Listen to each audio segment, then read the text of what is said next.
अभी जो बातचीत थी वो ये थी कि आपका सिद्धांत ये कहता है, मैं उसी लाइन को फिर पूरा दोबारा तरीके से करता हूं, फिर बजाइए ताली जोर से। सिद्धांत ये कहता है कि समाज के एक भी व्यक्ति के साथ अन्याय जनता सरकार मोर्चा होने नहीं देगा किसी भी मकसद। और ये लड़ाई इसलिए हम कहते हैं सिद्धांत की लड़ाई है। तो अभी हम क्या करेंगे, अभी हम इस रुपए के खेल को समझेंगे कि ये रुपया कैसे तोड़ा। ये एक रुपया है हमारे पास, ये है अरे 1877 का रुपया, इसमें 90% चांदी है। फिर एक रुपया है 1944 का रुपया, इसमें 50% चांदी है। दोनों के ऊपर आप सबने लगभग देखा होगा, नहीं भी देखा होगा तो हम आपको ग्रुप्स में शेयर कर देंगे। दोनों के ऊपर एक ही लाइन लिखी हुई है, 1 रुपी इंडिया। क्या लिखा है? 1 रुपी इंडिया। इसके साथ में हमारे पास ये कागज का रुपया है, इस पे भी लिखा है 1 रुपया और ऊपर लिखा है भारत सरकार, गवर्नमेंट ऑफ इंडिया। फिर ये रुपया है एक 1871 का, वो 1870 वाला ही जैसा है ये मतलब इस पे भी लिखा है 1 रुपी इंडिया। अब ये भारत के रुपये में एक लोहे का रुपया होता है, 1 रुपया लोहे का भी है ये वाला, इस पे तो ठेंगा लिखा है, ले लो, इस पे ठेंगा है, ठीक है। इधर भारत सरकार लिखा हुआ है, ठीक है, हैं?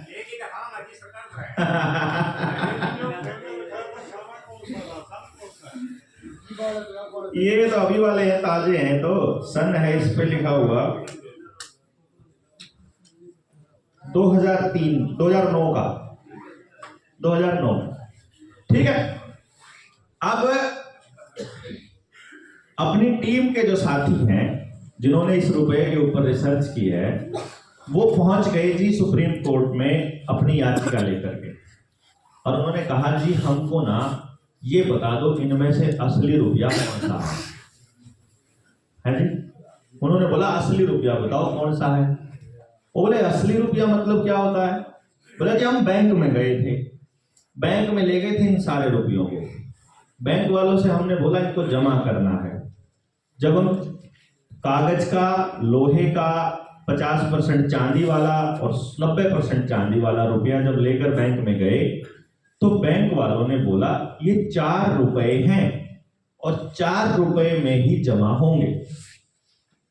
बैंक तो इन सारे रुपयों को बराबर मानता है, और बाजार में जाते हैं तो जो वो 50% और 100% चांदी वाला, जो 90% चांदी वाला रुपया है, उसको बदले में बाजार में 1 मन गेहूं मिल जाता है। तो अब मैं कौन से वाले रुपए को असली मानूं? और बैंक चारों को असली मानता है क्योंकि चारों चलन में है इस टाइम, बंद कोई नहीं हुआ। 1 रुपया कभी बंद नहीं हो सकता। मैं आपको बता दूं, 2 का नोट बंद हो जाएगा, 5 का हो जाएगा, 100 का हो जाएगा, 500 का हो जाएगा। 1 रुपए का नोट कभी बंद नहीं होगा, 1 रुपए का सिक्का कभी बंद नहीं होगा, 1 रुपए का सिक्का कभी भी इनवैलिड नहीं होगा, क्योंकि वो करेंसी का कॉइन है, क्योंकि वो जो नोट है वो करेंसी नोट है, और करेंसी नोट को भारत सरकार जारी करती है। लेकिन अगर 2 रुपए के नोट की बात करूं मैं, 2 रुपए के नोट पर कहीं भी भारत सरकार नहीं लिखा होता, क्योंकि ये भारत सरकार का नोट नहीं होता, ये रिजर्व बैंक का बैंक नोट होता है, ठीक है।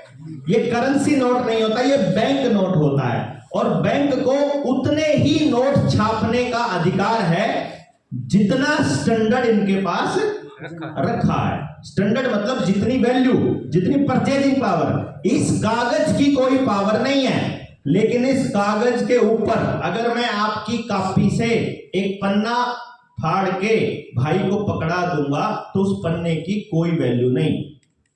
वो किसी लकड़ी को या कहीं पर जलाने के काम तो आ सकता है, इसके अलावा वो पन्ना कुछ लिखने के काम आ सकता है, लेकिन वो पन्ने की कोई वैल्यू नहीं कि मैं किसी को जाके वो पन्ना दे दूं तो उससे कुछ फायदा होगा। लेकिन यदि उसी पन्ने पर मैं अपनी मोहर लगाकर ये कह दूं कि मैं धारक को 5,000 रुपए देने का वचन देता हूं, तो फिर जिसके पास वो पन्ना है उसके मैंने 5,000 रुपए देने हैं। और ये गवर्नर ने इस 2 रुपए के नोट पर, 100 रुपए के नोट पर, 500 रुपए के नोट पर अपनी स्टैंप लगाकर, अपने सिग्नेचर करके हमको दिया हुआ है कि मैं धारक को 200 रुपए, 500 रुपए देने का वचन देता हूं। तो सवाल ये है वो 200 रुपए और 500 रुपए क्या है? और इन जो 4 रुपयों की मैंने बात की थी, ये 4 रुपयों में से वो रुपया कौन सा है जो गवर्नर मुझे देने वाला है? समझे बात आप? सवाल जब जस्टिस A.K. पंता और लोकेश्वर दत्त की खंडपीठ के सामने रखा गया तो सवाल यही था कि इनमें से वो असली रुपया कौन सा है। और जब उस वहां पे रखा गया तो उसने बोला कि जी आपने जो सवाल पूछा है वो 100% सही है, परंतु SLP इज डिसमिस्ड। SLP का मतलब जी? आपकी जो पिटीशन है, ये पिटीशन जो है, ये याचिका जो है, ये खारिज की जाती है। आप जो कह रहे हो वो बिल्कुल सही है, परंतु याचिका खारिज की जाती है। ठीक बात। अब यहां से सवाल खड़ा होता है कि यार ये रुपया कौन सा मिलेगा जब लेके जावांगे तो कौन सा मिलेगा? अगर मान लो यो गवर्नर के पास ले गए हो 2 रुपया, तो कौन से 2 रुपए मिलेंगे? चांदी वाले मिलेंगे कि लोहे वाले मिलेंगे या कागज वाले मिलेंगे? और वो रुपया ये कागज वाला रुपया है, चांदी वाला? तो पता चलता है कि देखो एक बात बताओ भाई, कि जो मानक है उसको किस तरह से निर्धारित किया जाता है। सोच करके देखो, आप बहुत अमीर हो, आप 1 लाख रुपए की घड़ी खरीद कर ले आते हो। दूसरा आदमी कोई गरीब है, वो 5,000 रुपए की घड़ी खरीद के लाता है। थोड़ा और गरीब है, वो 100 रुपए वाली घड़ी खरीद लाता है। फिर कोई मेले में से ले आता है। और उन चारों घड़ियों में से असली घड़ी कौन सी है? सारी असली। यदि उनकी घड़ी में 1 घंटा 60 सेकंड का है और वो सही बता रही है, तो सभी घड़ियां असली हैं। क्योंकि समय इस बात पर निर्भर नहीं करता, समय का मानक कि घड़ी सोने की है कि चांदी की है। वो इस बात पर महंगी है कि सस्ती है, वो इस बात पर निर्भर करता है कि वो 1 सेकंड का, मतलब 1 सेकंड जितना है, और फिर 60 सेकंड में ही 1 मिनट हो रहा है कि नहीं हो रहा, और 60 मिनट में ही 1 घंटा हो रहा है कि नहीं। अगर वो हो रहा है तो वो घड़ी असली है। समझ गए? अगर 1 लाख वाली घड़ी या 5 लाख वाली घड़ी 1 घंटे को 61 मिनट में लेके जाती है, या 60 मिनट और 1 सेकंड, या 59 मिनट और 1 सेकंड, या 59 सेकंड में लेके जाती है, तो भी वो घड़ी नहीं होगी। उसका नाम घड़ी होगा ही नहीं, फिर तो वो डब्बा है। घड़ी तब होगी जब वो 60 सेकंड का 1 मिनट और 60 मिनट का 1 घंटा दिखाएगी। समझ गए बात? इसी तरह से हमें अगर वजन तोलना है तो 1 किलो का बट्टा सोने का होगा, वो ज्यादा बढ़िया से तोलेगा, या लोहे वाला, या फिर कागज वाला? जिसका वजन 1 किलो होगा। 1 किलो चाहे गेहूं हो, 1 किलो चाहे कबाड़ हो। बचपन में हम नहीं कहते थे कि 1 किलो बट्टा ज्यादा भारी होगा कि 1 किलो रुई भारी होगी। तो हमको ये इसलिए बताया जाता था ना, कि हमें किसी ने बताया था कि 1 किलो बट्टा किस धातु का है इस पर निर्भर नहीं करता, 1 किलो 1000 ग्राम पर निर्भर करता है, वजन पर निर्भर करता है। यदि उस बट्टे में, यदि उस 1 किलो में 1000 ग्राम है तो वो 1 किलो है। 999.9 ग्राम भी है तो वो 1 किलो नहीं माना जाएगा। 1000.001 ग्राम है तो भी वो 1 किलो नहीं माना जाएगा। 1 किलो के इक्विवेलेंट मानकर हम अपना काम तो चला सकते हैं, लेकिन वो 1 किलो नहीं होगा। समझ गए ना? 1 किलो होगा सिर्फ 1000 ग्राम। इसी तरह से रुपया आपका सोने का है या चांदी का या कागज का है या लोहे का, इस बात पर निर्भर नहीं करता। केवल इस बात पर निर्भर करता है कि वो रुपया जो रखा है उसके बराबर का मानक वो सही है कि नहीं। अगर उस रुपए में उसके मानक का बराबर सामान रखा है, अगर उसकी परचेजिंग पावर रखी है तो वो रुपया है, और अगर नहीं रखी है तो वो रुपया नहीं है। फिर वो कुछ भी हो लेकिन वो रुपया नहीं है, बस। समझ गए? अब वो मानक क्या है? मानक वही है, क्योंकि जब 1882 का पेपर करेंसी एक्ट आया और इन्होंने मानक को तोड़ा और उसके बाद वो एक्सेप्ट कर लिया गया। उसके बाद जब 1934 के अंदर इन लोगों ने आरबीआई एक्ट लेकर के आए, तो फिर उस टाइम पर भी काफी पंगे हुए थे, काफी बहसबाजी हुई थी डॉक्टर अंबेडकर की और डॉक्टर केन्स की। उन सब बातों का विवरण हम लोगों को अगली किताब में मिलेगा बहुत जल्दी। हम उस किताब को आपको विद प्रूफ वो सारे डॉक्यूमेंट के साथ लेकर आने वाले हैं। लेकिन असली बात यह है कि सबसे बड़ी बात यह है कि अब हमारे पास वो दस्तावेज आए जिसमें आरबीआई जब बनने लगा तो उस टाइम पर देश के लोगों ने ये कहा कि ये मानक नहीं टूटने चाहिए। ऐसे तो मानक टूटने लगे तो जैसे मैंने बताया, एक बार मानक टूटा तो हमारी मेहनत गायब हो गई। ऐसे ही मानक टूटते रहेंगे तो हमारा सब कुछ ले जाएंगे ये लोग। तो क्यों भाई? सोने के बदले अगर आप हमको दे रहे हो, सोने के बदले आप हमारी जमीन ले रहे हो, तो वो जमीन के बदले सोना मिल रहा है, मतलब धन के बदले धन मिल रहा है। लेकिन अगर ये कागज छाप करके आप खाम खाई बिना मानक का कागज छाप करके और हमारे को दे जाओ, तो ये तो ऐसा हो गया जैसे 1 किलो का बट्टा दिख रहा है और अंदर उसके कुछ भी नहीं है, वजन उसमें 1 ग्राम भी नहीं है, सिर्फ दिख रहा है। वो उसके ऊपर लिखा हुआ है बस 1 किलो, लेकिन वो है नहीं 1 किलो। 1000 ग्राम नहीं है तो वो 1 किलो नहीं है। तो इसके ऊपर लिख रहा है 100 रुपए, और अगर उसमें 100 रुपए की वैल्यू नहीं है तो वो 100 रुपए थोड़ी हुई, तो कागज का टुकड़ा हुआ। क्यों जी? अगर उसका मानक नहीं हुआ। तो उस टाइम पर फिर कुछ कानून बने।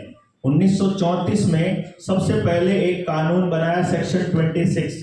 सेक्शन 26 जो पेपर करेंसी एक्ट 1934 है, उसका सेक्शन 26 बोलता है कि कोई भी व्यक्ति अगर अपना पैसा लेकर के अपना पैसा लेना चाहता है तो आरबीआई बाध्य है उसके पैसे के मूल्य का मानक उसको देने के लिए। पहली तो ये बात हो गई, यानी कि आप अपना नोट लेकर जाओगे तो आरबीआई से आपको पैसा मिलेगा, और वो पैसा 1968 तक मिलता भी रहा है। क्योंकि ऐसा कभी नहीं हुआ कि जितने लोगों के बदले का सोना वहां जमा था उतने ही लोगों ने अपना सोना बदलवा लिया हो। हम इन नोटों को ही चलन में लेके आते थे, और हमारे जो पुरखे थे वो बोला करते थे, दिए 10 का नोट, दिए 100 का नोट। वो नोट के बदले ही देते थे, और वो ये कहा करते थे, इसका सोना दरिया है सरकार तो हमारा। ये सुनोगे ना ये लाइन? तो हमने नोट के बदले क्या करते ना, अपने पोते दिखा दे, ले देख 10 का नोट बेटा, इसके बदले का सोना दरिया बड़ा सरकार का है, अपन चिप्सा वहां जाकर ले इसका। कितना सोना? 15 रुपए में 1 तोड़ा सोना, 1 मोहर, 15 रुपए की 1 मोहर। ये है स्टैंडर्ड, यही मानक है, आज तक भी यही मानक था। अगर आज मानक तोड़ दे सरकार तो सबके घर में रुपए हो। मान लो आज सरकार ये कह दे कि भैया जी रुपए का कोई स्टैंडर्ड नहीं है और रुपए के बदले में अब कोई सोना आपको नहीं मिलेगा, तो जितनी मेहनत आपने की थी और उसके बदले में जितना रुपया कमाया था, सारी मेहनत जीरो हो गई। यानी जब भी सरकार ने यह कहा कि अब मानक खत्म कर दिया गया, अब गोल्ड स्टैंडर्ड खत्म हो गया, अब आपको गोल्ड रखने की जरूरत नहीं है, अब सोना रख करके पैसा नहीं छापेंगे, इसका मतलब मन मर्जी से जितना मर्जी छाप लेंगे। क्यों जी? और मन मर्जी से छापेंगे तो फिर वो अमीर होते जाएंगे हम गरीब होते जाएंगे।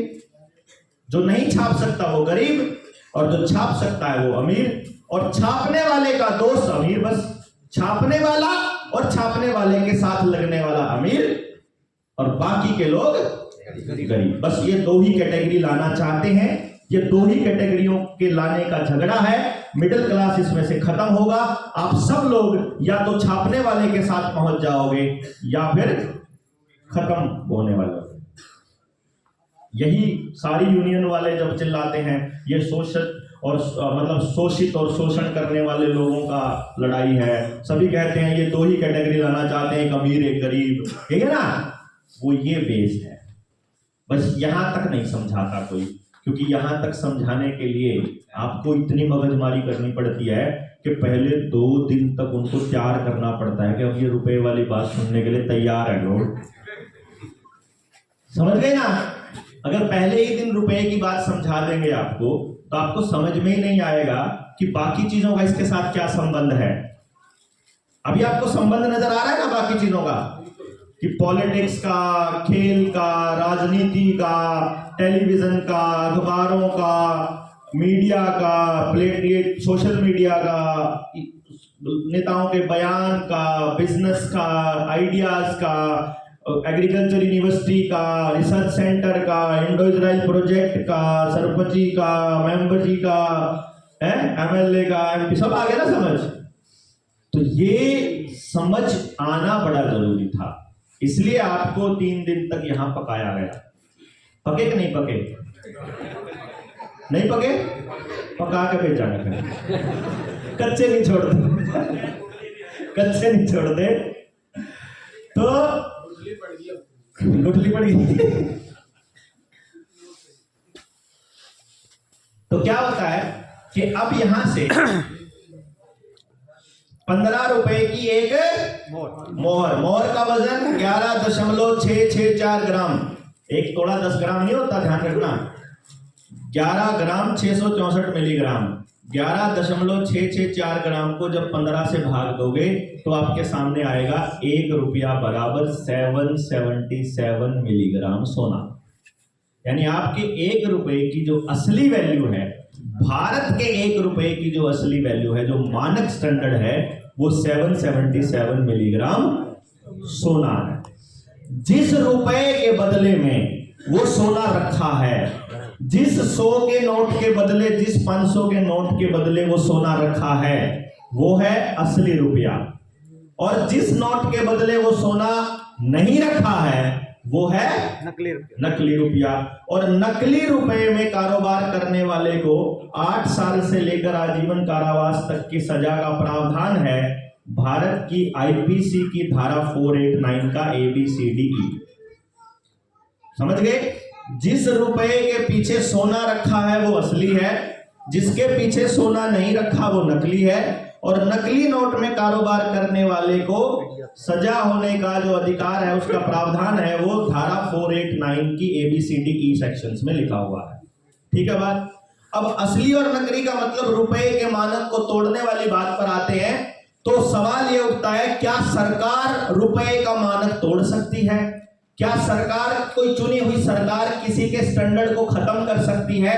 तो वहां आपके रुपए को लेकर के, मानक को तोड़ने को लेकर के सेक्शन, आईपीसी के सेक्शन 230 से लेकर 254 तक ये प्रावधान है कि कोई चुनी हुई सरकार हमारे रुपए को, हमारे मानक का अवमूल्यन नहीं कर सकती। यानी अगर किसी सरकार ने कभी कोई आदेश पारित किया है जिसमें यह लिख दिया कि आज के बाद इससे पहले के बने हुए सारे कानून इस कानून के आगे छोटे पड़ जाएंगे और हम इस स्टैंडर्ड को खत्म कर रहे हैं, तो सिद्धांतिक रूप से सही है या गलत है? पहले ये बताओ। अगर ये कानून सरकार बना दे और इस पे अड़े, तो देश की आवाम को इसके खिलाफ खड़ा होना चाहिए कि नहीं होना चाहिए, ये बताइए। अगली औलादों के ऊपर निर्भर करता है उनका भविष्य, अगली औलादों का भविष्य निर्भर करता है इस बात के ऊपर कि आज आप बोलोगे कि नहीं बोलोगे। आज आपने बोल दिया तो आप अपनी जो पिछली अपने पुरखों की कमाई है उसको भी बचा लोगे। अदरवाइज जो आपकी दादी नानी, आपकी माओं के गले में, हाथों में, पैरों में सोना और चांदी हुआ करता था, आज आपका सोना और चांदी बैंकों के अंदर लोन पे पड़ा हुआ है, आपकी जमीन लोन पे पड़ी है, मकान दुकान और सब कुछ लोन पे पड़ा हुआ है, तो अगली संतान के पास ये सब भी नहीं मिलने वाला है, क्योंकि आपकी पुरखों की मेहनत को इन्होंने पहले स्टैंडर्ड तोड़कर खाया और अब इस स्टैंडर्ड को खत्म करके खा जाएंगे, तो आपके बच्चे 100% गुलाम होंगे। इस बात को हेनरी फोर्ड हमेशा बोलता रहा है और अमीरों को जैसे बैठ के बात नहीं करा करें कि मान लो आड़ा बैठे पड़ते अब अपने जेएसएम के साथी हैं, अब बैठ के बात करा और देखा भाई न्यू कर रहे हैं, किसी ने बेरा लाग जाए भाई देवेंद्र कुछ गड़बड़ कर रहा है तो मारा ही साथी मारता है, देवेंद्र जब तेरा बेरा लाग गया नहीं तेरी खाल तार देंगे ये लोग, भाई तू न्यू सोच रहा है या न्यू कर रहा है। ऐसे ही हेनरी फोर्ड ने इन अमीरों को बोला था कि बेटे रॉथस्चिल्ड, जब पब्लिक ने तेरा नोट छापने का खेल समझ में आ गया ना तो तेरी खाल तारेंगे, दौड़ा के पीटेंगे, तेरी 7 पुश्तों ने नहीं छोड़ने के। इसीलिए ये लोग क्या करते हैं कि जो भी आदमी रुपए पर बोलना शुरू करता है उसी आदमी को या तो मैनेज कर लेते हैं सत्ता दे करके या फिर रास्ते से हटा देते हैं। इसमें उससे पहले उस आदमी का कैरेक्टर असैसिनेशन जरूर होता है। जैसे जिस टाइम भगत सिंह इस पूंजीवाद के ऊपर बोलने लगा, वो भी आज तक आतंकी की कैटेगरी में आता है। सुभाष चंद्र बोस ने भी रुपए पर बोला, अपना आजाद हिंद रुपया तक बनाया, आजाद हिंद सेना और आजाद हिंद सरकार भी बनाई, उसको भी इन लोगों ने युद्ध का अपराधी घोषित कर दिया। इससे पहले हिटलर भी इस बात को समझता था। अब आप सोचो, हिटलर को तानाशाह साबित किया इन लोगों ने, लेकिन हमारे देश का सबसे बड़ा देशभक्त जिसके लिए लोगों ने अपने गहने तक उतार के, महिलाओं ने अपने गहने उतार के, बच्चों ने अपने गुल्लक फोड़ के उसको दे दिया, अपना सब कुछ दे दिया, वो आजाद हिंद सेना का जो मुखिया था सुभाष चंद्र बोस, वो आदमी हिटलर से मिलने क्यों जाएगा? वो इस रुपए को ही समझने के लिए गया था कि ये पंगा क्या है। समझ गए ना कि ये चक्कर क्या है? तो हिटलर ने बताया कि चक्कर ये है कि मैंने इंग्लैंड को बोल दिया है कि मैं आगे से तुम लोगों से रुपए में ट्रेड करूंगा ही नहीं, मैं तुमसे डील करूंगा तो सिर्फ सोने में करूंगा। और ये बात इंग्लैंड को बर्दाश्त नहीं, ये बात अमेरिका को बर्दाश्त नहीं, ये बात इजराइल को बर्दाश्त नहीं, तो इजराइल ने द्वितीय विश्व युद्ध चालू कर दिया। अभी फिर वो रुपए का खेल अभी चल रहा है और उधर से तृतीय विश्व युद्ध की तैयारी चल रही है। वही 2 धड़े बनाने की तैयारी चल रही है। रशिया यूक्रेन के केस में बनाने की कोशिश की, देश दुनिया समझ गई थी कि नहीं चलेगा। फिर उन्होंने इजराइल फिलिस्तीन का ड्रामा चालू किया। और देश के लोग कितने कमाल के हैं कि वो इन बातों को नहीं समझते कि देश का हमारा विदेश मंत्रालय अपनी स्टेटमेंट जारी करके कहता है कि हम फिलिस्तीन के साथ हैं, लेकिन बीजेपी और प्रधानमंत्री और बीजेपी के समर्थक कहते हैं कि हम इजराइल के साथ हैं। हाँ, ऑफिशियल स्टेटमेंट है प्रधानमंत्री की, हम इजराइल के साथ हैं, और विदेश मंत्रालय की स्टेटमेंट है कि हम फिलिस्तीन के साथ हैं। कंफ्यूजी आ गई ना भाई साहब? आप देखिए डॉक्टर साहब, इंडो इजराइल प्रोजेक्ट लेकर के आ रहे हैं। सरपंचों की पावर कम करने के पीछे जो खेल है वो इजराइल के प्रोजेक्ट लेकर आने हैं। जितनी भी कल तकनीकों के बारे में सुनील भाई ने आपको बताया था कि चाहे वो खेत के अंदर तकनीक चल रही है, मतलब आपके खेतों के बीज खत्म करने की, या दूसरी तकनीक है जो डंगरों के बीज खत्म करने की, या इंसानों के बीज पे जो काम चल रहा है, ये सारी तकनीक इंडो इजराइल प्रोजेक्ट के तहत ही डेवलप हो रही है। ये असली तकनीक इजराइल की है, समझ गए का? इजराइल का जहां भी नाम सुनो समझो षड्यंत्रकारी एंटर कर चुके हैं, समझ गए? अगर कोई तकनीक इजराइल से है, अगर कोई प्रोजेक्ट इंडो इजराइल है, तो समझो ये खेल है वहां का। और अगर इस सरकार में इंडो इजराइल प्रोजेक्ट को कोई भी महत्व दिया जाता है तो समझो गद्दारों की सरकार है, चाहे किसी भी पार्टी की हो भैया। समझ गए ना? तो अब ये अब मेरी तेरी सरकार तो नहीं बची ना, हमारी तुम्हारी पार्टियां खत्म हो गई, या अभी भी वहीं जाकर के उन्हीं के पीछे भागना है? भाईचारा ठीक बात। तो आप इस खेल को समझिए कि हमारी आईपीसी कहती है कि तुम रुपए का स्टैंडर्ड खत्म नहीं कर सकते, आईपीसी कहती है अगर स्टैंडर्ड खत्म करके तुमने कोई रुपया छाप लिया तो उस रुपए के साथ तुम डील नहीं कर सकते, तो फिर रुपया इसका मतलब हमारी वैल्यू वही रहेगी। क्यों भाई? अगर आप वैल्यू को तोड़ भी नहीं सकते और अगर आप उस तोड़े हुए पैसे में डील भी नहीं कर सकते तो फिर हमारे रुपए की वही वैल्यू रहनी चाहिए, 15 रुपए में 1 तोला सोना। लेकिन यहां तो सोना 1 तोला कितने का मिलता है? 60,000 का तो 10 ग्राम मिलता है। 60,000 का तो 10 ग्राम है। 10 ग्राम 1 तोड़ा नहीं होता। वो तो लेडीज को खुश करने के लिए 10 ग्राम सोने में 1 तोड़ा क्या काउंट है? 1 तोड़े की है बोला। इन लेडीज ने पता चल हो तेरे की ये तो 1.5 ग्राम की ठगी चल रही थी हमारी गेल भी, हम तो 10 ग्राम के ना 1 तोड़ा मान रहे थे। वो रेट लिखा होता ना वहां कि इतने रुपये प्रति 10 ग्राम। सही बात है, तोला नहीं लिखा होता जी, 10 ग्राम। हेनरी फोर्ड या फोर्ड का ट्रैक्टर नहीं देखे या फोर्ड के गाड़ी नहीं देखी, इनका मालिक जिन उनकी फैमिली और ये तो सारे ये और क्या सोचते हैं? नीरव मोदी का, विजय माल्या का, अंबानी अडानी का या सुभाष चंद्रा का ये 50,000 करोड़ माफ हो गया, 5,000 करोड़ माफ हो गया, ऐसे ही होता है। वो क्या करते हैं, वो जो अडानी है ना वो आके क्या कहेगा कि मेरे 5,000 करोड़ माफ कर दे। यार तू माफ कर देना, पिछले बार तो 10,000 करोड़ कराए थे माफ, ये बीच ने माफ करा होगा, पब्लिक के कहेगी दुखी हो जाएगा। तुम मन ने ठीक खानी है इस बात का, अरे माफ कर। मैं पब्लिक तो बता दूंगा तुम रुपये के ऊपर छापन लाग रहे, पब्लिक तो बता देगा तो नेता का लठ लागेंगे। क्योंकि आप सोचो, देखो एक बात समझो आप, भाई भाई भाई चाचा ओ चाचा, देखो भाई एक बात सोचो, सनार ने रुपया देना शुरू कर दिया आपस में लेन देन में, हमने रुपया लेना, सुनार ने पर्ची देनी शुरू कर दी। तो एक काम कर, दूसरे शहर में जा रहा है तो यह पर्ची ले जा, इस पर्ची के बदले तो दूसरे शहर में जाके उस पर्ची को देगा ना, वह पर्ची जो है चल जाएगी उतने रुपए में। अब यहां मैं उसको चांदी दे जाता हूं या सोना दे जाता हूं, उतना रुपया दे जाता हूं और वो जाकर के पर्ची चल पड़ती है, और वो पर्ची इतनी चलन में आ जाती है कि हम उस पर्ची को ही ये मान लेते हैं कि जब भी मैं सुनार के पास जाऊंगा मुझे इसके बदले में सोना मिल जाएगा। तो हम उस पर्ची को ही सोना मानना शुरू कर देते हैं। जैसे इस नोट को ही हमारे पुरखे, हमारे पूर्वज, हमारे दादा दादी वो इस नोट को ही ये मानते थे कि इसके बदले का सोना रखा है और जब चाहे हम ले सकते हैं। तो हमने आपस में उस पर्ची में ही ट्रेड करना शुरू कर दिया।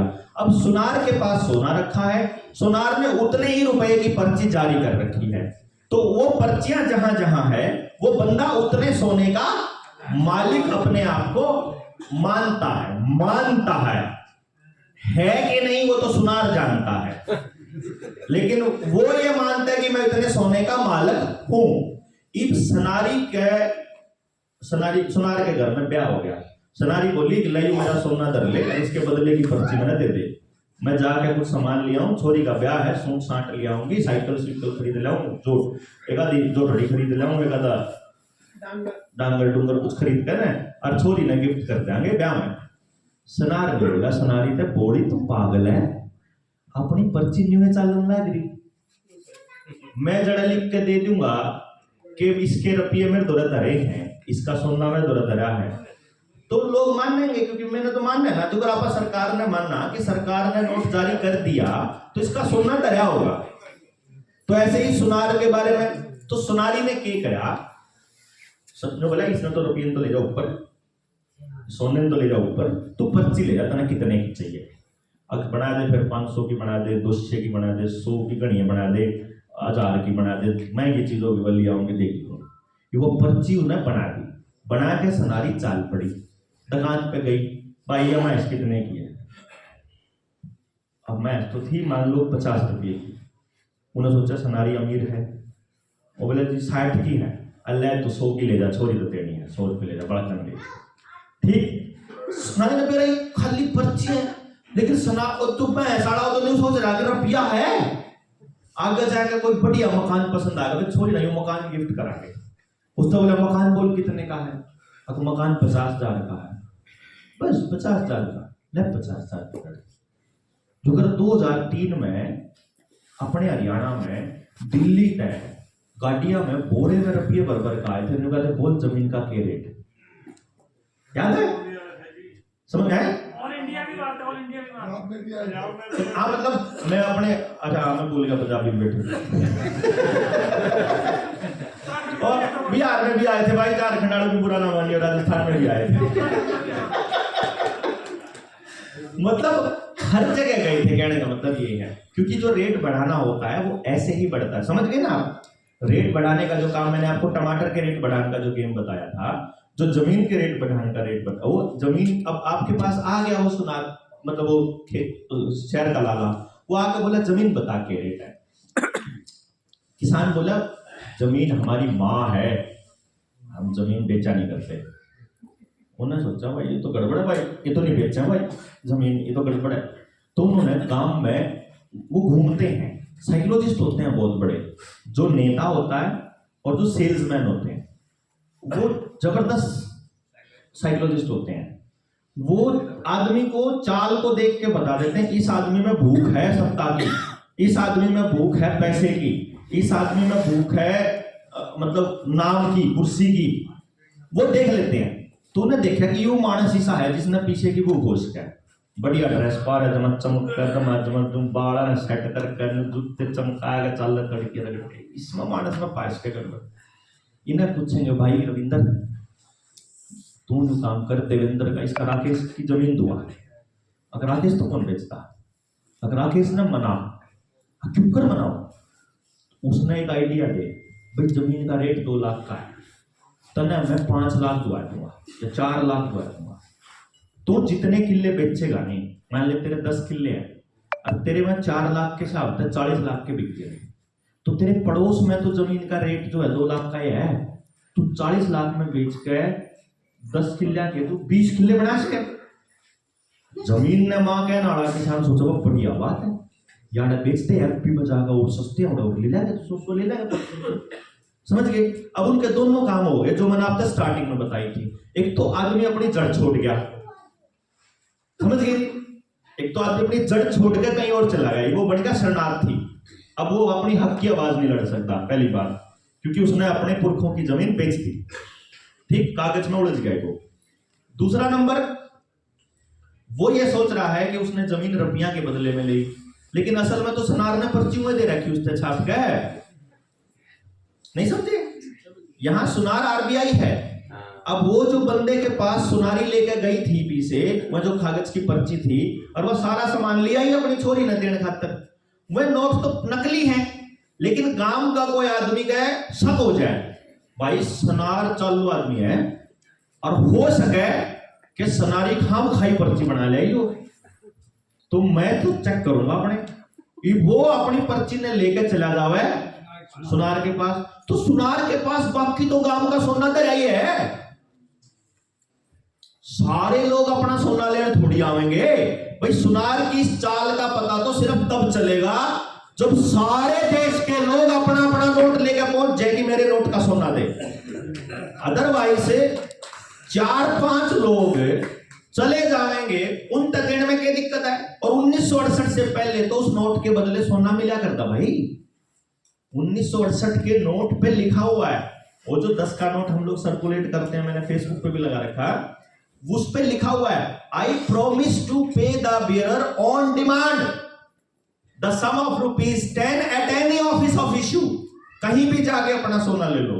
उस टाइम पे तो बैंक से भी आपको मिल जाता था। तो उन्होंने 1968 में वो नोट जो है वो वापस ले लिए और हमको कागज के दूसरे नोट दे दिए, और उसके बदले और उनका वचन खंड बदल दिया। और कमाल की बात यह है, जितने एडवोकेट्स यहां बैठे हुए हैं उनको ये बात पता है, और जो दुनिया भर में जहां बैठे हैं, आप अपना भी एफिडेविट नहीं बदल सकते। गवर्नर का तो कैसे बदल देगा कोई सरकार? गवर्नर का एफिडेविट गवर्नर भी नहीं बदल सकता खुद। एफिडेविट बदलने पे सजा होती है। कितने साल की वकील साहब गुप्ता जी हैं? 7 साल की। 3 साल से लेकर 7 साल तक की सजा है अगर आप किसी का आया अपना एफिडेविट बदलते हैं। तो इसका मतलब जो उस नोट पे लिखा हुआ था अगर वो बदल दिया गया है तो नोट नकली हो चुका है। ठीक बात। और वो दादाड़ी मेहनत लेके उन्हें उठ गए। उस मेहनत के बदले तो सोना आरबीआई के पास रखा, और मारी मेहनत आड़े जो कागज के बदले सोना है नहीं। तो भैया हमारी मेहनत जीरो हो जाएगी साल तो हम कुछ भी करते रहेंगे, कितनी मेहनत करते रहेंगे। 40 लाख का लोन था डॉक्टर साहब, 5 साल हो गए भर देना है, 12 लाख भर लिए, 40 लाख भी देने। आप सबका यही हाल है, मतलब सोच रहे हो जिस जो भाई कर्जे में है। एक और काम का जब है लॉकडाउन के बाद हाँ। अगर किसी का लोन टेनर 20 साल का था तो उसको 40 साल का कर दो, किस्त भी बढ़ा दी। हाँ, अपनी मर्जी से उसका टाइम बढ़ा दिया, अपनी मर्जी से उसकी किस्त बढ़ा दी, क्योंकि आपका लोन फ्लोटिंग था जी। फ्लोटिंग मतलब जो मार्केट में जो इन्फ्लेशन होगा उसके हिसाब से आपके जो इंटरेस्ट रेट होगा कम या ज्यादा होता रहेगा, और वही देना पड़ेगा जो उस दिन का होगा। जो अगर फ्लोटिंग रेट पेट्रोल डीजल के हैं। हाँ ठीक है जी। अब सुनो आप, अब इसको बात को कंटिन्यू करते हैं। आप जो सुनारी ने गांव के दुकानदारों को नोट कागज दिए, उनके बदले का सोना रखा है कि नहीं रखा? नहीं रखा। तो वो नोट, वो पर्ची असली है कि नकली है? तो जो आरबीआई ने छाप के नोट उस टाइम पर 2003-4 की बात अगर मैं करूं, जिस टाइम पे बनी है दिल्ली वाले बनी आकर हमारी जमीन खरीदा करते, उस टाइम या मौजूदा सरकार नहीं थी जनाब, उस टाइम इससे पहले वाली सरकार थी। तो वो अगर अंबानी को छाप के नोट दे दे, मतलब अंबानी ने अपनी बहू मान लो, बहू तो नहीं मान सकता, अगर अपना आदमी मान लो, बहू तो ये नेता ही होगा, पालतू कुत्ते तो ये नेता ही होते हैं, मालिक तो इंडस्ट्रियलिस्ट ही है। ठीक है, मान लो अंबानी ने वो अपना आदमी मान ले और वो उस तय पर्ची छाप के दे दे, उन पर्चियों के बदले में तो हमारी असली जमीन ले गए हैं।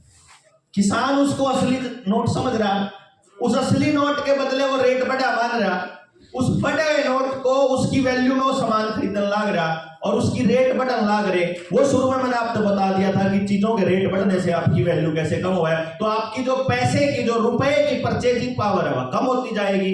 तो जब कभी आपके अभी 1 एकड़ जमीन बदी है, वह उतनी रहेगी जितने गज थी उतनी है, पैदावार भी लगभग उतनी रहेगी। उसकी जो खासियत, उसमें जो कीटाणु जीवाणु, उसमें जो जीव जंतु जितने पड़ सके, जितने पौधे हो सके, लगभग वाय रहेगी। लगभग जब उसकी वाय रहेगी तो उसकी कीमत जो है वो 2 लाख से 40 लाख कैसे हो गई? असल में 2 लाख से 40 लाख जमीन की कीमत नहीं हुई है दोस्तों। असल में यह हुआ है कि पहले उस किले ने मेरे 2 लाख की मेहनत, जो 40 लाख वाली मेहनत है ना, वह 2 लाख वाली मेहनत है। नहीं समझे क्या? जिसको आप 40 लाख सोच रहे हो, असल में तो वो एक ही किला खरीद सा पा रही है ना। यानी आपके रुपए की परचेजिंग पावर कम हो गई ना। जब आपका रुपया 2 लाख में एक किला खरीद लेता था और अब 40 लाख में खरीद रहा है, तो वो आपकी वो महंगाई नहीं बढ़ी, वो जमीन के रेट नहीं बढ़े, वो असल में आपके रुपए की खरीदने की ताकत घट गई कि अब आपको वही जमीन खरीदने के लिए 40 लाख कमाने पड़ेंगे। क्लियर हुआ कि रुपये की वैल्यू को तोड़ करके, उस रुपये की कोई वैल्यू ही नहीं ना, फिर जब उसके पीछे सोना नहीं तो उसकी कोई वैल्यू नहीं, फिर तो आप मान रहे हैं कि इसकी वैल्यू है। तो अपनी मर्जी से छाप रहे हैं, अपनी मर्जी से महंगाई, अपनी मर्जी से रेट अप, अपनी मर्जी से रेट डाउन। उन्होंने जब आपकी जमीन खरीदनी, जितने मर्जी में खरीद लेंगे।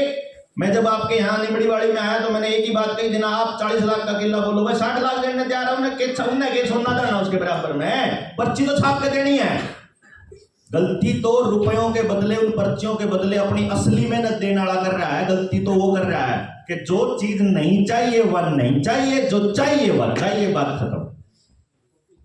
लेकिन यह बात गांव के लोग, समाज के लोगों को समझाना कितना लंबा समय लग सकता है, उसके लिए आपको मेंटली तैयार होना है। असलियत में मतलब असली खेल ये सिर्फ आपके कर्जे का, मेरे कर्जे का या किसी भाई के कर्जे की मुक्ति का को नहीं है। समझ गए ना? नंबर तो दे दे, नंबर लिख दे इसके साथ, समझे ना? तो भाई सबसे बड़ी समस्या अब क्या आई इसके बाद में कि अपना जिस देना देवेंद्र भाई है ना, सोना रखे नोट छापना, हाँ। ये उसकी वायलेशन कर दी। हाँ, मैं वही तो कह रहा हूं, बिना सोने नोट छापना, ये मतलब आप रुपए का कूटकरण बोलेंगे, इसे डिवैल्यूएशन बोलेंगे, तो ये छाप ही नहीं सकते ना। भाई देखो, मैं तो एक बात कहता हूं, अगर सरकार कानून बना के कह दे कि अब मैं बिना सोने रखे नोट छाप सकता हूं, तो सही है क्या? है मतलब भाई कानून बना के कह दे कि काल छोरिया की उम्र 21 साल, कानून बना के कह दे कि खेती ऐसे करोगे, कानून बना के कह दे कि डांगर इतने रख सको, कानून बना के कह दे कि कल से तुमको लड़का नहीं लड़की बोला करेंगे, कल से तुमको हिजड़े बोला करेंगे क्योंकि तुम बोलते नहीं हो।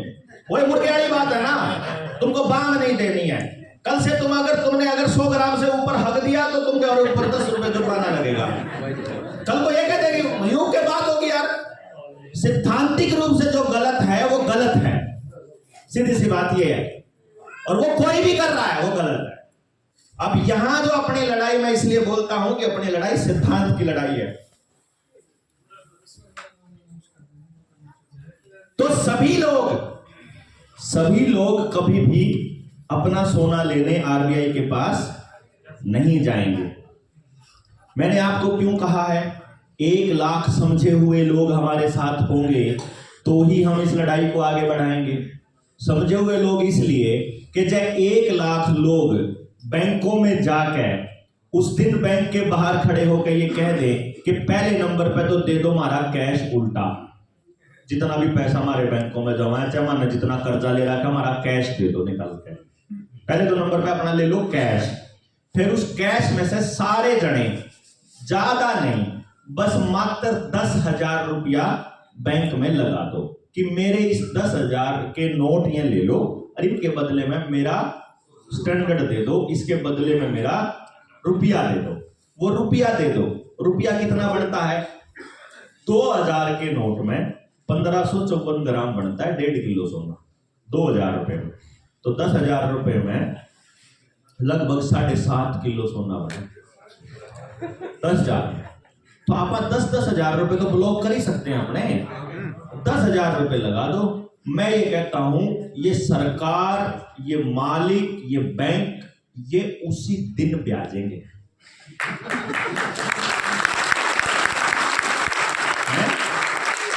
इनकी औकात नहीं है, हमारे को सारा पैसा देना इनकी औकात नहीं, और हमारा सारा पैसे के बदले का, हमारे नोट के बदले का सोना देना इनकी औकात इनके है ही नहीं।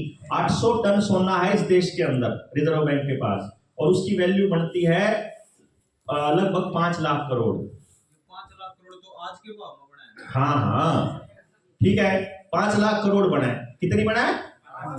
और नोट कितने हैं? 34 लाख करोड़ रुपए की करेंसी छाप रखी है इन्होंने, सोनारी की पर्ची 34 लाख करोड़ की। इसका मतलब 29.2 लाख करोड़ रुपए के नोट नकली हैं। और हम अपने आवेदन में एक बात पूछते हैं उससे कि भाई जो तन्ने मारते लोन दिया था वो 4.8 लाख करोड़ आड़ा दिया था, 29.2 आड़ा दिया था। भाई देखो, असली दिया था कि नकली दिया था, तो बताओगे भाई? अगर गोल्ड की जरूरत नहीं तो तने 4 यो जो 800 टन है यू भी क्यों रख रखा? क्योंकि इससे हमारे कई बैंकों के मैनेजर से हमारी बहस हुई। उस बहस में उन्होंने कुछ सारे सवाल पूछे हमसे, हमारे साथियों से, सारों से ही पूछ लिए जितने भी साथियों से। सबसे पहले बैंक मैनेजर ने आके सवाल पूछा, बताओ जी तुमने हमारे पे लोन लिया? देख यह लाइन गलत है, क्यों कर? हमने थार पे लोन मांगा, हमने मारते डिजिट दे, अकाउंट में ट्रांसफर हो गया, बोला डिजिट दी ना, पैसा तो दिया नहीं। वो बोला तुमने डिजिट ली, डिजिट ही वापस कर दो। क्या कहता है? नहीं नहीं नहीं नहीं, ये सवाल ये है कि वो कह रहे हैं कि अगर किसी ने गांव में जमीन बेची थी और बेच के बाहर चला गया और वापस आ गया अगर गांव में जमीन खरीद ले तो क्या वो शरणार्थी रहेगा? असल में तो बात थी उसके बाप दादाओं की जमीन पे ही थी। अगर वो वापस वही जमीन ले लेता है और उसी की जमीन रहेगी, कागजी कार्रवाई में अगर टेक्निकली देखा जाए तो वो शरणार्थी ही रहेगा लिखित में तो। पर गांव वाले अगर लाल डोरा तोड़ दें तो लाल डोरा तोड़ दो तो फिर वो उसका मालिक रहेगा। लाल डोरा जब तक रहेगा तब तक वो शरणार्थी रहेगा, मतलब लाल डोरा रहेगा तब तक वो शरणार्थी नहीं है, क्योंकि वहां तो कोई लिखित नहीं है ना हमारे पुरखों का जो था, जो यहाँ बस गया, जो यहाँ पैदा हो गया, हो गया। तो इस पे आगे आ रहे हैं। इन्हों सवाल पूछ दे रहोगे तो मैं बिछड़ दूंगा भाई, इन्हों बीच में मत ले। हाँ इन्हों ने आया बीच में लेगा, वो कुछ और लेगा अपने पास रख, बाद में दे दी इकट्ठे जो टाइम बचेगा फिर बाद में कर ले, बात कर ले। वो कहाँ था मैं? हाँ बैंक वाले जो बचा है कि भाई आपने हमको डिजिट दिए थे। तो एक केस में हम यूनियन बैंक के जोनल मैनेजर, जनरल मैनेजर, कई हेड बैठे थे, जनरल हेड, उनसे बात करी तो वो बैठे सामने हमको बोलते हैं कि बलारा जी आप इनकी तरफदारी कर रहे हो, आप इनकी पैरवी कर रहे हो, आप एक काम करो कि जो डिजिट लिए थे वो डिजिट दे दो हमारे वापस। मैंने कहा जी कंप्यूटर का मुंह मोड़ लेगा, नहीं करो, पासवर्ड खोल कर दो। हमने 6 करोड़ लिए थे, हम 60 करोड़ देवांगे। इसमें क्या है, तुमने जैसे दिए हम दे देंगे, तुमने हमको जो दिया हमको देने में हमको क्या दिक्कत है? लेकिन दिक्कत है कि कंट्रोल तुम्हारे हाथ में है, कंट्रोल दो हमको। फिर वो बोलता है ऐसे थोड़ी होता है। तो कैसे होता है? बोला आपने 6 करोड़ का सामान खरीदा। मैं ना, गलत बात, 6 करोड़ का सामान नहीं खरीदा, तुमने जो हमको 4,870 रुपया दिया उसमें हमने 1 रुपए का सामान खरीदा, समझे ना? क्योंकि मेरा 1 रुपए में आता है 770 मिलीग्राम सोना, और वो 770 मिलीग्राम तुम्हारे वाले 4,870 के नोट में आता है, तुम्हारी डिजिट में 4,870 में आता है।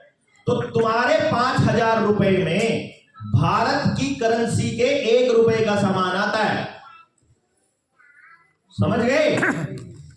तो अगर 5 करोड़ का लोन है तो मात्र 10-11 हजार का ही सामान खरीदा है हमने, और तुमको हम 70 लाख रुपया दे चुके हैं 1 साल में। हमने जो मेहनत करी वो असली थी, तुमने डिजिट ट्रांसफर कर रखी है खाली, नहीं समझे ना? मैंने जो पैसा तुमको दिया है ना, वो दिन में दिहाड़ी करके, मेहनत करके, डांगरा गला, मतलब माटी होके पूरा दिन तड़की सांझ ला के तब जाके मैंने वो नोट मिला था। तुमको वो नोट वैसे नहीं मिला, तुमने अपनी मर्जी से पैदा कर लिया था। उस बैंक मैनेजर को कुछ पाया नहीं बोलने। वो बोला एक काम करो, आप ये कहते हो ना, आपने अपने आवेदन में लगा रखा है कि हमने आपको नकली नोट दिए। मैंने कहा हाँ, और मैंने तो पूछा है जी, वैसे सही पूछा तो मैंने तो पूछा है कौन से नोट दे रखे, जब नकली दे रखे तो हमने अंदर करवाऊं, और असली दे रखे तो उतनी वैल्यू क्यों नहीं खरीद पाता मैं? अगर असली पैसा दिया है तो मैं उतना रुपया क्यों नहीं खरीद पा रहा, इतनी चीज क्यों नहीं खरीद पा रहा? और अगर नकली है तो फिर तुम सारे जेल जाओगे। वो बोला एक काम करो डॉक्टर साहब, फालतू चक्कर में पड़ने के काम करो, जुड़ से रुपये ले रखे वैसे ही दे दो। उन्होंने बोला मगर फिर एक काम करो मैनेजर साहब, आपने जब हमको लोन देना था तो हमने आवेदन लगाया आपके पास, आपने हमसे कागज मांगे, मेरा तुमने ड्राइविंग लाइसेंस लिया, पूरा वोटर कार्ड लिया, पैन नंबर लिया, मेरा सिबिल चेक करा, मेरे अकाउंट में पैसे कितने पड़े वो चेक करा, मेरी हिस्ट्री चेक करी, और मैंने बोला कि मुझे इस चीज पर स्कूल, इस पर लोन चाहिए, इस घर पे लोन चाहिए, इस खेती पे या लोन चाहिए, इस फैक्ट्री पर चाहिए। तुम आके मेरी जमीन देख के गए, तुम पूरी वेरिफिकेशन करके गए, तुमने अपना पूरा पेटा भरा, यहां तक कि पड़ोसियों से भी पूछा इसका व्यवहार कैसा है। तुमने अपना पूरा पेटा भरने के बाद हमको वो ट्रांसफर किए डिजिट, जमीन भी रखी, कागज लिए जमीन के, जो भी चीज गिरवी रखी मैंने उसके कागज लिए बकायदा सिक्योरिटी के रूप में। मतलब पूरा पेटा भरने के बाद आपने चीज गिरवी भी रखी और ये भी देखा कि ये पे करने की पोजीशन में है, तब पूरी सेटिस्फेक्शन के बाद तुमने हमको पैसा दिया। मतलब तुम बोल रहे हो पैसा दिया, मैं बोल रहा हूं डिजिट दिया। अब पहली बार मेरे दिमाग में डाउट आ गया, तो पहली बार मैंने अपना पेटा भरने का पूरा अधिकार है, तो मेरा भी पेटा भर, पंचायती बात तो याद हो है ना कि मेरा अगर कोई डाउट आ गया तो भूल चूक लेनी देनी हो है, हिसाब किताब तो बाप बेटे का, तो मैं हिसाब करना चाह रहा हूं। पहली बात तो यह है कि मेरा कुछ बेटा बरते। दूसरी बात, मैंने तेरे तक जो कहना था, मैंने तेरे से जो पूछना था, मैंने तेरे को क्या दिया, क्या देना है, मैंने सब कुछ तेरे को लिखित में दिया। पहले एप्लीकेशन भी लिखित में दी, आज एप्लीकेशन भी मैं लिखित में दिया। एक काम कर, तू ये कह रहा है कि जोन से नोट लिए वही दे दे, मैं तेने वही दे दूंगा, तू बस यह बात लिख कर दे दे भाई। जोन से लिए हो तो तू यह बात लिख दे, तू यह बात लिख दे, तू 489 में अंदर जाएगा। बैंक को ये मालूम है, बैंक को ये पता है कि वो ये भी नहीं लिख सकता कि जोन से दिए वही दे दे। बैंक ये भी नहीं लिख सकता मन करता असली दिए, क्योंकि उसके जाकर सोना ले लेंगे। बैंक ये भी नहीं कह सकता मन करता नकली दिए। बैंक कुछ कह ही नहीं रहा। 500 से ऊपर आवेदन लगा लिया, आज तक बैंक ने कुछ कहा ही नहीं, उल्ट जरूर कुछ भी बोला है। हमने आवेदन इतना लंबा बना के दिया, बिंदुवार से एक चीज बताई, और बैंक लिखता है वैसे ना तुमने जो लिखा है ना हम इस बात को मानते नहीं है, तुमने पीछे जा रखे, बस पीछे दे दो। यह कौन सी बात है भाई? बिंदुवार एक एक बात का जवाब दे, फिर एक आधे का जवाब देवा, जब मैनेजर था बैंक मैनेजर, फिर वकील के जवाब देवा। हमने नहीं मेरा आरबीआई के करन लग रही, हमने नहीं मेरा रुपया क्यों सा दिया, वो तो आरबीआई ने जो कुछ कहा हम तो करते हैं, बस मानो हम तो देने वाले लेने वाली कंपनी, हमने कोई मतलब नहीं। भाई मेरी कंपनी ली मैंने, मान लो मारुति पे गाड़ी ली कंपनी की, अब मैंने तो जिस डीलर पे ली, मैं तो उस डीलर पे लेने गया, मैंने के मेरा कंपनी कड़े बैठी की उपकर बनावा है, के बनाया, लोहे की बनाई, कागज की बनाई, तुमने जो कीमत कही मनवा दे ही मेहनत करके ने। उसके बाद मेरी गाड़ी में कुछ खराबी आ जाएगी तो मैं मारुति के मालक ना थोड़ी पकड़ूंगा भाई। टाटा की गाड़ी ले तो रतन टाटा की गिट्टी थोड़ा पकड़ूंगा मैं तो मैनेजर की पकड़ूंगा जो है बैठा। तन्ने पैसे दिए, तू ठेकेदार बन रहा आरबीआई का, तो तू ये जवाब देगा। आरबीआई पे लेके दे, चाहे आरबीआई से पूछ के दे, हमने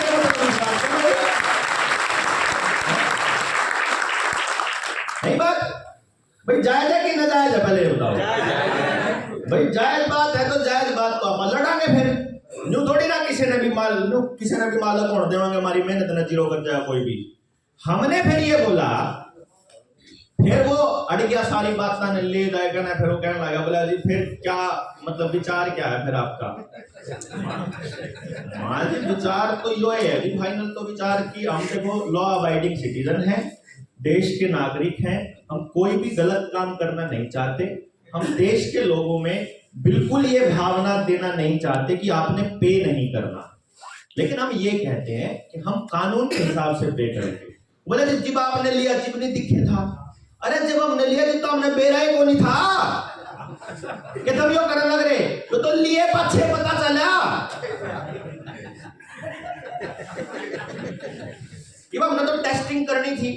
हमने तो शुरू में एक गाड़ी दी थी, यो भाई आया था पतला सा, इस भाई था, हमने टेस्टिंग करी, ने बोला मैं कर लूंगा टेस्टिंग। एक और साथी था अपना, एक गाड़ी ली, लिखा इस पर भी है, उन्होंने बोला वो साड़ी है ना भाई वाली। तो अब हमने तो टेस्टिंग करके देख भी ली, हमने गाड़ी लेके भी देखी, और लेने के बाद हमने यो गया, मखा भाई तुमने गड़बड़ करी रहे, बता दो गड़बड़ करी कि नहीं करी। वो तो आई नहीं पैसे मांगना आज तक। हम ये कह रहे हैं कि पैसे ले जाओ, लेकिन जो जायज बात है सिर्फ वो करो, जो कानून सम्मत बात है वो करो। फिर वो मैनेजर ये बोला, डॉक्टर साहब आप पढ़ा रहे हो टेक्निकल, अच्छा मगर तो क्यों खड़ा हो भाई, तो उंगली अड़ावेगा तो कोई बम नहीं होगा, मतलब बुक्की का बम नहीं अड़ा देगा गड़ी हो किसी के गाड़ में, टेक्निकली कोई लॉजिक होगा वही तो अड़ेगा। और तो बोला फिर एक काम करो डॉक्टर साहब, आपने पता तो होगा कोई ने चेक बन लिया 2011 सर्विस चेक के तहत हम जमीन ले लेंगे 138 में ला देंगे, थारा चेक ला देंगे। हम मन्ना अपने सारे मनसा तक कह दिया भाई जिन्हें जिन्हें चेक दे रखे है ना, अपने थाने में एफआईआर करा दो, हमारे चेक गुम हो लिए, पता नहीं कौन चोर कदला दे। हमने जिन्हें नहीं लाया अपने चेक, अपने उनमें कह दो बैंक में कि हमारे गुम हो गए, मैंने साइन कर रखे थे, कोई खाम खाई पीछे ना कटवावे, तो उस तरह बच गए। फिर उन्होंने बोला डॉक्टर साहब गोल्ड स्टैंडर्ड तो हटा दिया था सरकार ने, मगर अच्छा कद हटाया, बोला काफी समय पहले, ये वकील की लैंग्वेज है या उसके वकील गोड़े बैठे था वकील, बोला आपको मालूम है डॉक्टर साहब गोल्ड स्टैंडर्ड तो हटा दिया था।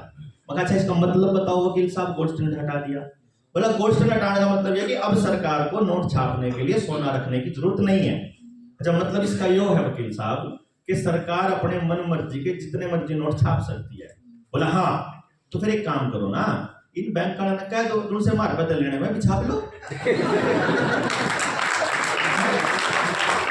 भाई बात गलत हो तो बताओ।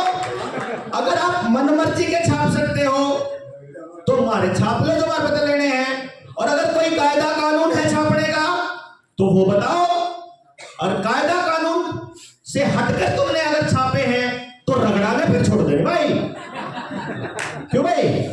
फिर तो जोन जोन बैंका में बैठा है, जोन जोन मैनेजर पीछे मांगना आवे है, जोन जोन रिकवरी वाला बेटा। हम तो रिकवरी वाला तभी रिक्वेस्ट कर करके रुक के मार मार के कहा भाई तुम रिकवरी वालो, तुम बैंक वाला तुम्हारी गाड़ी खोज के पकड़ाओ, तुमने इसके बदले में 10,000 रुपये मिले। अरे भाई तुम मारी के अलावा हमने बैंक का बदले लेने आवे, तुम 90% तुम ले जियो, अब मुझे 10% दे दियो बस, हमने कोई चिंता किसी का पीछा। अब 10% भी ना दियो, 100 के 100 ले दियो, हम बैंक वाले लूटे रहे, तुम ले और लेके अपना मौत करो, समाज ने बचाओ अपने में, हमने भी चिंता उसका भी। रिकवरी वाला ने लुटता है तो 10,000 पूरा रिकवरी वाला ने भी लूटा है। मैं ये कह रहा हूं दोस्तों, टेक्निकल बात के साथ लड़ेगी टेक्निकल बात, कानून के साथ लड़ेंगे कानून के हिसाब से। लेकिन गुंडागर्दी जो बैंक वाले करते हैं, जो जबरदस्ती ई ऑक्शन कर देते हैं, जो जबरदस्ती रास्ते में गाड़ी खड़ी हो तो उसको रोक लेते हैं और उसको पकड़ते हैं, उसका निपटारा करेगा समाज। गुंडागर्दी से कागज नहीं लड़ सकता, गुंडागर्दी से तो समाज लड़ेगा। किसी के साथ भी अन्याय होता देखे, कोई किसी ने रुकवा रहा हो, चाहे कोई पुलिस वाला रुकवा रहा हो, भाई मांग तो नहीं होगा, हाँ हमने तो पुलिस में भी FIR दे ली, 550 आवेदन लगा लिए, 550 ही FIR दे ली। मैं दिल्ली गया था एक पुलिस वाले के पास, वो भाई अपना बैठा हुआ है, मैं नाम नहीं लेता नहीं तो मेरा लग जाए कौन सा पुलिस वाले की बात कर रहा है। थाने के SHO दौरे में गया, मन ने उस दिन में गया, इंस्पेक्टर था वो, मैंने कहा भाई साहब एक रिक्वेस्ट है, मका के एक FIR करवानी है। बोला किसी ने गलत कर रखा, बहुत गलत कर रखा है, कहने लोग आगे कर रखा है, तो फिर अगर सबूत है, कति सबूत है भाई साहब। मखा एक बार जो देखो, ये IPC की किताब पढ़ी थी, मैं तो IPC वाली किताब है। बोला हाँ। मखा एक बार काटियो 230 न काटा, मखा ये लिख रहा है पढ़ न पढ़ा। बोला हाँ। एक मखा 489 वाली है, वाह। फिर मखा इनके तहत हमने मुकदमा दर्ज करवाना है। बोला हो जाएगा। बोले किसके खिलाफ कराना है? मखा बैंकों के खिलाफ। वो नहीं होगा भाई। मतलब क्यों भाई, बैंकों के खिलाफ क्या दिक्कत है तुम्हारे मुकदमे में? बोला वो तो ट्रेनिंग में बता दिया था हमारे तक, बैंक वाले मसले में बैंक के खिलाफ नहीं करना, ट्रेनिंग में ही बता दिया गया। तो अगर तुमको बता दिया तो इसका मतलब वकील भी नहीं घुसेगा कोई। प्रशांत भूषण के पास गया था मैं, आपको बता दूं 1 साल हो गया, मैं और वर्मा जी दोनों गए थे। प्रशांत भूषण को पूरी डिटेल समझाई थी, ऑन रिकॉर्ड बोल रहा हूँ, लाइव चल रहा है, प्रशांत भूषण तक भी बात जाएगी। सारी बात समझा दी थी, सारी बात मान गया था, सारी बात समझ गया था, पर जुबान नहीं फूटी कि इस मुद्दे पे मैं लड़ लूंगा। हाँ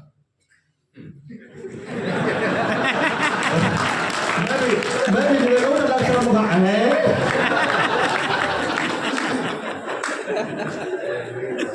बड़े बड़े क्रांतिया की क्रांति वाले कर दे, 30 रुपया वाला मुद्दा है। सिर्फ समझने की बात है। मतलब प्रशांत भूषण ने ये कहा है कि सुप्रीम कोर्ट के 8 जज बेईमान रहे हैं और मेरे खिलाफ, मैं एफिडेविट देता हूँ, मेरे खिलाफ केस चलाया सुप्रीम कोर्ट, लोग साथ में बात करें। हाँ देख लो भी, इस मुद्दे पे नहीं बोलेगा मानस, सुप्रीम कोर्ट का कोई जज नहीं बोलेगा। एक जज से मिले, सारा केस, सारा मसला, सारे कागज दिखाए, जज सिटिंग है, इस टाइम पे सिटिंग है, एक रिटायर्ड से मिले, सारा समझाया, रात भर बैठ के बात करी, पूरी डिटेल में समझा। सारा समझने के बाद उसने कहा तुम यहाँ 100% सच्चे हो, तुम लड़ो, तुम हाई कोर्ट में चैलेंज करो। मगर चैलेंज कर करके छिक लिए, हाई कोर्ट ने कान भी बंद कर रखे, आंख भी। मैं तो सरेआम बतावे कि हमारी तो आंख बंद है, हमने को दिखता कुछ ना, उन्हें कुछ दिखता ना, उन्हें पढ़ना आंदा। मैं तो उसकी तराजू में जो कोई कुछ माल गिर दे, जो ज्यादा माल गिर दे, उधर का फैसला करते हैं। वो तो यही काम कर रहे। अब इस बात पे जाकर के सुप्रीम कोर्ट में तो छिक लिया, हाई कोर्ट में छिक लिया, तो ये जनता की अदालत के अलावा कोई दूसरा रास्ता नजर नहीं आता। वो जो 1 लाख लोगों का टारगेट मैंने आपको दिया है, अगर वो 24 से पहले तो कर दिया तो आप इनकी कबर खोल दोगे बैंक वालों की। और नहीं तो मोतीलाल ने CBDC ले आया है, जो डिजिटल करेंसी है ना, मोबाइल से पेमेंट करने वाला खेल है। मोबाइल से पेमेंट करना कति बंद कर दो, कति बंद। क्योंकि UPI की जब आप पेमेंट करते हो, उस पेमेंट में पीछे लिखा आता है ई रुपया। अब रुपया नहीं, अगर रुपए का नाम ई रुपया हो गया तो रुपए के पीछे जो गोल्ड रखा है, जिसकी किलकियां मारा, सब खा जाएंगे। क्योंकि वो गोल्ड सिर्फ रुपए पे है। वो सारे कानून तब तक है जब तक भारत की करेंसी का नाम रुपया है। रगड़े जाएंगे सारे। सबकी जितने भी आज तक मेहनत करी है, सबकी मेहनत जीरो होने वाली है डिजिटल करेंसी आते ही। और 24 के चुनाव में EVM, मीडिया और पूरे तंत्र के भरोसे इजराइल के बैठे रॉथस्चाइल्ड, रॉकफेलर, बिल गेट्स ने पूरा यकीन दिला रखा है मोतीलाल को कि अगर तू CBDC लाने का प्रॉमिस करता है, अगर तू पूरे देश को डिजिटल करने का प्रॉमिस करता है, अगर तू हर किसान की जमीन, जायदाद, मकान को डिजिटल कागज पे लाने का प्रॉमिस करता है, हर चीज की, हर आदमी की हर चीज को अगर आधार कार्ड के साथ जोड़ने का प्रॉमिस करता है, तो तुझे मीडिया में भगवान